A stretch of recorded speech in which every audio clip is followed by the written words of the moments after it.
Senhor esteja convosco. Ele está no meio de nós. Proclamação do Evangelho de Jesus Cristo segundo Marcos. Glória a vós, Senhor.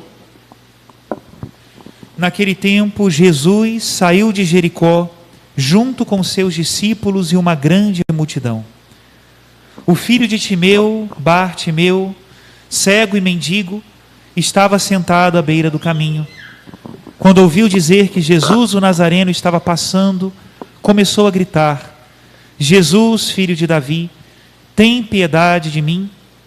Muitos o repreendiam para que se calasse, mas ele gritava ainda mais: Filho de Davi, tem piedade de mim. Então Jesus parou e disse: chamai-o.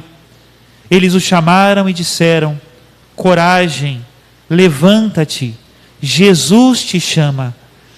O cego jogou o manto, deu um pulo e foi até Jesus. Então Jesus lhe perguntou: o que queres que eu te faça? O cego respondeu: mestre, que eu veja. Jesus disse: vai, a tua fé te curou. No mesmo instante ele recuperou a vista e seguia Jesus pelo caminho. Palavra da salvação. Glória a vós, Senhor. Meus queridos irmãos e irmãs, hoje a liturgia da palavra coloca diante dos nossos olhos um milagre de Jesus que é muito importante no conjunto do Evangelho de São Marcos, porque foi o último milagre que Jesus realizou antes de subir a Jerusalém para sofrer a sua paixão, segundo o Evangelho de Marcos. E nessa cura do cego Bartimeu, de algum modo está resumido, condensado, todo o nosso caminho de crescimento espiritual, a nossa conversão. E é sobre isso que eu penso que nós poderíamos hoje meditar. Se nós olharmos o conjunto da liturgia da palavra de hoje, o tema é a compaixão. A primeira leitura fala da compaixão de Deus pelo seu povo disperso. A segunda leitura diz que Jesus é digno de confiança como sumo sacerdote, porque ele é capaz de se compadecer. E o Evangelho traz um caso concreto de compaixão, que foi a compaixão de Jesus para com o cego. Só que a compaixão cristã, ela não é só fruto de um discurso bonito, não é um tema de treinamento simplesmente, ou de motivação. Sejamos compassivos, né? Como um discurso acadêmico, não. A compaixão cristã, ela precisa ter uma raiz mais profunda. Por quê? Porque nós não sabemos onde Deus pedirá a nossa compaixão. O cristão bem formado, com um coração semelhante ao Cristo, demonstra as obras de compaixão onde essas são necessárias. Eu preciso me compadecer de quem? Desta classe ou daquela classe, deste irmão ou daquele irmão? Eu não sei. Depende daquele que eu encontro no caminho. E por isso, ser compassivo como Cristo não é só um tema motivacional, é um tema de conversão. E quando eu preparava essa homilia, ontem eu já disse isso para a missa da catequese, e é verdade. Eu dizia assim: Jesus, eu acho que eu fiz um péssimo trabalho, porque essa homilia não está assim, isso é uma lexio divina, isso é outra coisa, né? E eu entendi que o Senhor me dizia assim: eu digo a cada um aquilo que eu quero. Então o que eu convido vocês nessa homilia é fazer comigo o itinerário de Bartimeu, e eu tenho certeza que Deus dirá a cada um aquilo que Ele quer. E no Evangelho de hoje, encontre a sua vida, o seu caminho de conversão. Vamos começar. O início do Evangelho diz assim: o filho de Timeu, Bartimeu, cego e mendigo, estava sentado à beira do caminho. Quando Jesus cura alguém, na verdade Ele quer curar a todos. E o primeiro passo dessa cura é que nós entendamos que nós estamos à beira do caminho e que nós somos cegos e mendigos. Cegos por quê? porque não enxergamos com claridade a vontade de Deus, nem mesmo quem é Deus, e muitas vezes não somos capazes de enxergar os nossos irmãos cegos. E por que mendigos? Porque muitas vezes somos nós mendigos das coisas desse mundo que não podem nos trazer a alegria que nós queremos receber.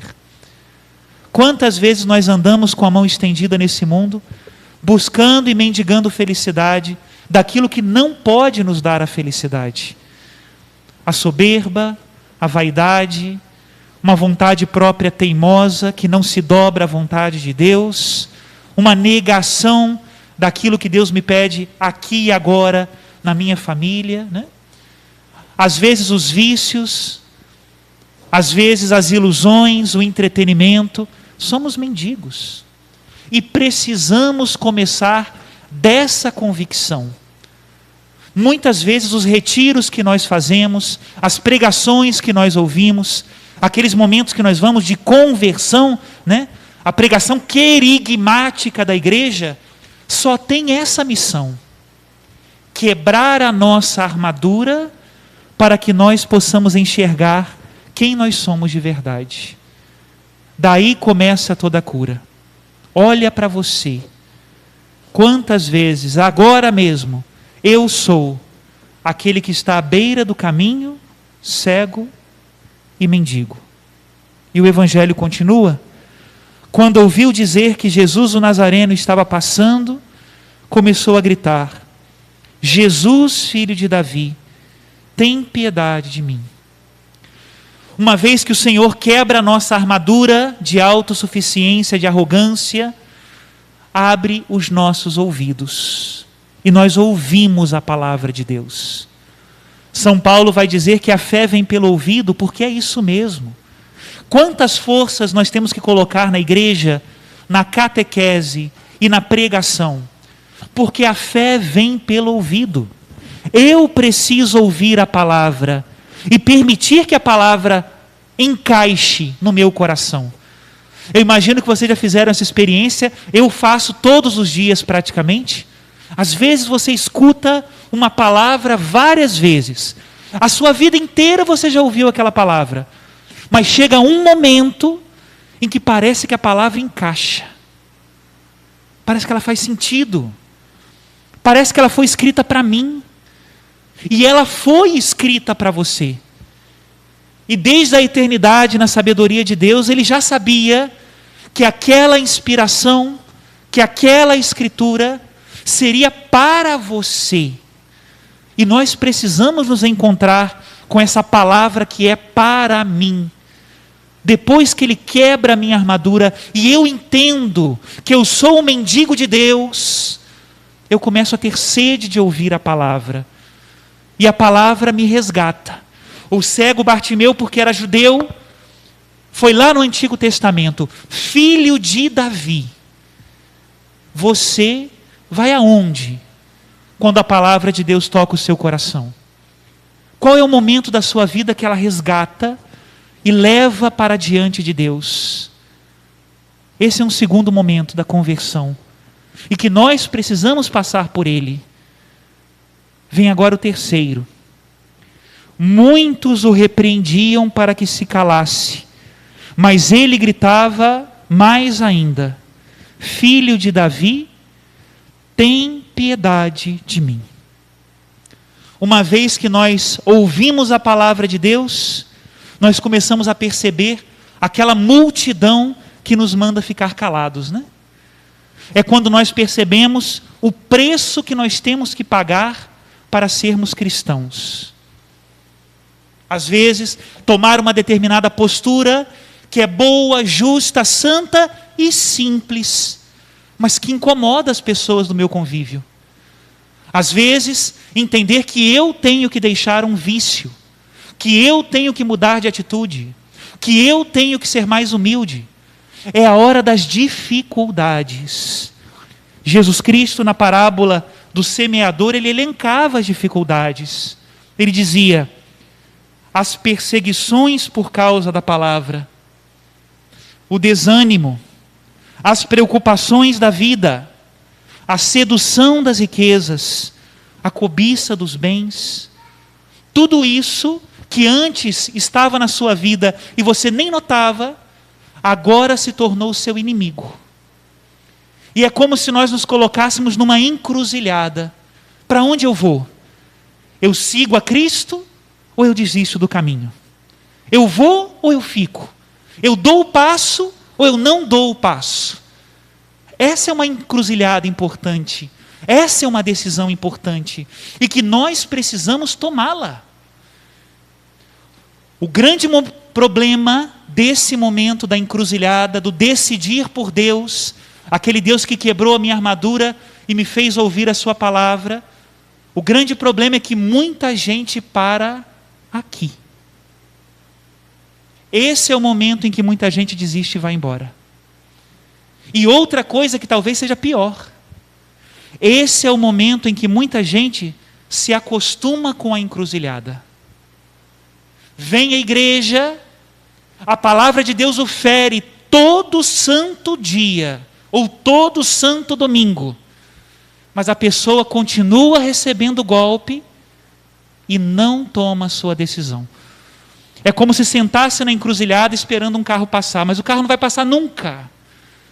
É necessário fazer a escolha. Este momento é um verdadeiro gargalo. Precisamos dar o passo. E mais uma vez eu digo, infelizmente muita gente para nesse lugar do caminho. Precisamos ir adiante. Próximo passo. Então Jesus parou e disse: chamai-o. Eles o chamaram e disseram: coragem, levanta-te, Jesus te chama. A mesma multidão que mandava o cego calar, agora encoraja o cego: levanta-te, Jesus te chama. Qual é o momento da minha vida que é este momento? Tomara que vocês já tenham passado por isso. Aqueles problemas que antes me faziam duvidar de Deus, me faziam querer desistir, me faziam calcular se eu queria ou não pagar o preço para ser um cristão, aqueles mesmos problemas agora me fazem me aproximar mais de Deus. Não sei se vocês já passaram por essa experiência, eu passo muitas vezes, né? Se fosse no início da minha conversão, seria tão mais fácil, né? Eu chutaria o balde e iria embora, né? Mas agora eu não posso mais deixar. Quando eu encontro um problema, eu preciso ir em cima dele. Quando vem o problema, ele me fala de Cristo. Ele me chama para Cristo. E quanto maior o problema, maior a confiança de que Deus me ajudará. Quanto maior a onda, mais surfista eu quero ser. Quanto maior a montanha, mais eu quero escalar, né? Os problemas me chamam para frente.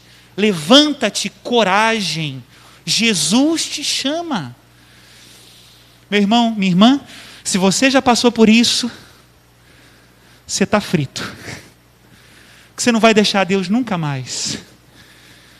É aquela história do Padre Jonas Abib, né? Não dá mais para voltar. O barco está em alto mar. Você já é de Cristo. Por isso agora não fica reclamando dos problemas. Pelo contrário, são oportunidades de crescer para Deus. E de ir para Deus. E de ir para cima. Esse é um momento luminoso da vida. Muitas lágrimas, mas muitas graças. Diz a primeira leitura de hoje: meus filhos chegarão com lágrimas e eu os receberei com preces. Que bonito, que bonito. Próximo passo da nossa conversão. O cego jogou o manto, deu um pulo e foi até Jesus. Meu irmão, minha irmã, é o momento em que Deus nos toma nos braços, nos coloca na palma da sua mão e começa a retirar de nós as cascas do pecado. Não tem um momento que a gente começa a dizer assim: a soberba não vale mais a pena. Não vale mais a pena ter um braço tão duro, ter uma cabeça tão dura. Eu já não quero mais o ciúme, eu já não quero mais a ganância, nada disso enche mais o meu coração. Eu já não quero mais a mentira, Eu já não quero mais esses prazeres. Antes isso era o meu troféu, a minha capa. Eu usava isso como algo da minha identidade. Eu sou assim. Mas agora é uma capa de mendigo. Eu não quero mais ela. Agora é uma capa de cego. Não é mais para mim. Deixa o pecado. E olha que bonito, né? O cego dá um pulo. Quando você pula, é porque você sabe para onde você vai. Você viu aonde você vai cair, né? Dar um pulo no escuro, ou seja, um pulo de cego, é sinônimo de uma grande confiança em Deus. E chega o momento em que você tem que desistir do pecado e dar o salto. Bendito seja Deus, se você já fez isso. Bendito seja Deus. Próximo passo. Então Jesus perguntou: o que queres que eu te faça? O cego respondeu: mestre, que eu veja. Muita gente por aí que diz que sabe aproveitar a vida, né? Que isso é viver, não é assim? Geralmente gasta a maior parte do seu tempo querendo ficar inconsciente, anestesiado e irracional. Não é assim? Bebida, droga, prazeres, entretenimento, Netflix, não é assim? Eu já não sei mais o que fazer para vencer o tédio. Por quê? Porque eu quero viver a minha vida anestesiado. Quem conhece a Deus é diferente. Chega para Jesus e diz: Senhor, que eu veja. Eu não quero mais fechar os olhos. Eu não quero mais fingir que a realidade não existe. Eu quero ver. E nesse momento eu vejo o meu irmão que precisa da minha compaixão. Eu vejo a Deus que me ama.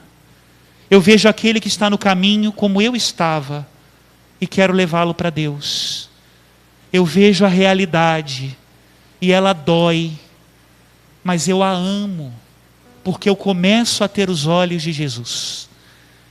É assim, gente, se você não tem olhos, Jesus só tem um tipo de olho para te dar, os dele. Quando Ele cura a nossa cegueira, Ele nos dá os seus olhos. E ver a realidade com os olhos de Jesus, isso é ter compaixão. Isso é ser cristão. Não é discurso, é vida. E chegamos então agora no último momento do Evangelho. Jesus disse: vai, a tua fé te curou. No mesmo instante ele recuperou a vista e seguia Jesus pelo caminho. Meus irmãos, minhas irmãs, essa talvez foi a cura mais bem sucedida de Jesus. Nem sempre os que ele curava o seguiam pelo caminho, mas esse seguiu. E nós? Lembram do jovem rico de 2 domingos atrás? Ele enxergava, mas não seguiu a Jesus. Bartimeu seguiu. Filho de Davi, tem piedade de mim, tem piedade de nós. Senhor, que eu veja. Senhor, que nós o sigamos pelo caminho. Tenho certeza que você sabe do que eu estou falando. Louvado seja nosso Senhor Jesus Cristo. Seja louvado.